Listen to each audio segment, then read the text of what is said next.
Life is a roller coaster when you suffer from bipolar disorder. Your moods fluctuate from extreme highs to lows of helplessness and desperation. Bipolar patient Kai-Ying first attempted suicide when she found school to be too tough. And it got to a point where I felt so low about my life that I was contemplating, how I could sort of get out of my dilemma in some way. And at the time, my then boyfriend, was living on this farm. And there's this kind of a strange barn or something with an abandoned bathtub. And there's a string dangling off a beam. And I think for at least a couple of weeks, I was eyeing the string. And every time I saw the string, I would smile, I was like, there, I could just kill myself. There's the string. And so it made me feel happy at the time. That thought that was actually an exit route. There was one day when I was alone in my then boyfriend's house, and it was a very beautiful sunny day, and I was sitting on the patio and I was trying to write an essay, taking notes. And then what happened was that I just couldn't manage to write anything down. And increasing my head just starts thinking like, oh wow, if I can't write an essay, then basically I can't be an academic, then my life is doomed. So I might as well go and kill myself. So actually I just got up. At the time my then boyfriend had gone out for an errand. So I just walked over to the barn. And I tried to hang myself.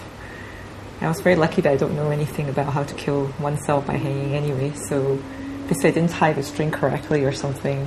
And I was just dangling off the beam for a little while, and I was just choking, but I was not dying. I was probably going to die a very painful death in a very long time, but basically I didn't break my neck, nothing. So basically I just dangled, and I remember just really, I could hear the birds, I could see things, and I was just really suffering. So remember I told you there was an abandoned bathtub? So actually I managed to get my leg back on this bathtub, and so then I removed the knot from my neck. But by that time actually I left a very bad cut on my neck. So when my then boyfriend came back, he was just completely hysterical. So he insisted on calling my parents. And actually that was the start where everybody now knew that I was very depressed and I had issues. And then I went to see the psychiatrist after that. Her suicidal tendencies didn't stop there. Despite having the support of her mother, Kai-Ying continued her downward spiral. 拿刀割手，害我每个晚上我要收刀、收剪刀什么的，那就要差不多了。那个时候，因为他忽然间又拿刀割手了，连那个晚上来了咯，他就割刀割，但是不是很大，早上割啊，他忽然间跑到我房间，我睡靠床嘛，他就坐在旁边。那边怪怪这样躺在那里，他讲我看到他的手有一点血，他不是割到很大，就是他看到血他就 stop 了，没有再割了，就这样啦。那个是最后一次我看到他用刀。Freelance artist Darren also struggled with suicidal thoughts during his depression. Why I thought it was mental? Because I was having all these suicidal thoughts, and when I say just thoughts, I mean they were very strong. And the weird part is you don't have a reason to, nothing is really happening that bad in your life for you to want to take your life, but these thoughts are there. See, I did try, I did attempt, but then before I could really go ahead with the whole thing, I stopped, and I guess the first thing that came to my mind were my kids.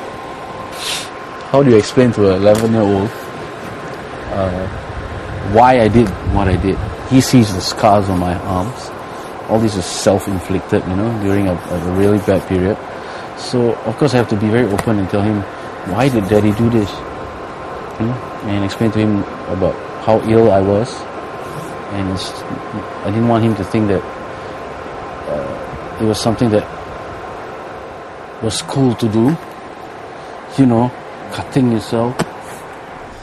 Well, I suppose it is dangerous for a variety of reasons. I think the most dangerous and lethal complication that arises from bipolar disorder is actually suicide.